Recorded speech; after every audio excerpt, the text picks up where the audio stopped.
তোমার মা কেমন আছে? আছে ভালোই। কোথায় থাকে? আমাদের সেই বাড়িতে? না, মা এখন আমেরিকায় আছেন, খালার বাড়িতে। আর তোমার বাবা? তোমার সেই অহংকারী মেজাজি বাবা মারা গেছেন 17 বছর হলো। সব হার্ট অ্যাটাক। কিছু বুঝে ওঠার আগেই সব শেষ। তোমার হাজবেন্ড তুমি বিয়ে করেছো? করেছে? তোমার ছেলে মেয়ে কজন? তোমার কয়জন ছিলেন? আমার দুই ছেলে মেয়ে, এক ছেলে। ও বেশ লক্ষ্মী, আমাদের সবাইকে আগলে রেখে। আচ্ছা, বাবা মারা যাবার পরে আমি তোমাকে একটা চিঠি লিখেছিলাম, চিঠিটা তুমি পেয়েছিলে? আমি কোনো চিঠি পাইনি। আমি তোমার জন্য অপেক্ষা করেছিলাম। চিঠি পেলে নিশ্চয় আসত। তুমি সত্যি চিঠিটা পাওনি? রেজিস্ট্রি করা চিঠি ছিল, না পাওয়ার তো কথা না।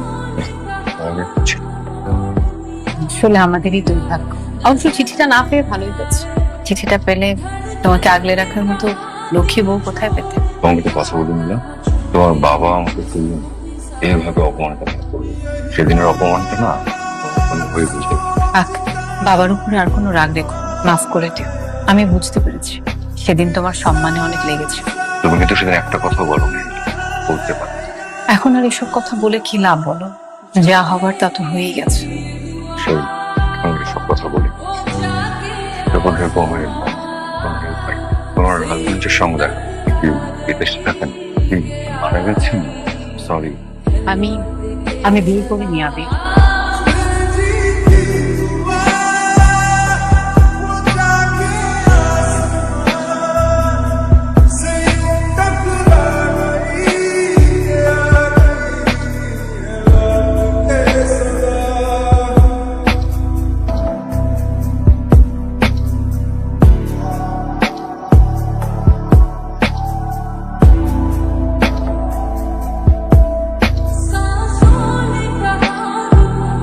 কি ব্যাপার, তোর ফোন বন্ধ কেন? কি হয়েছে তোমার?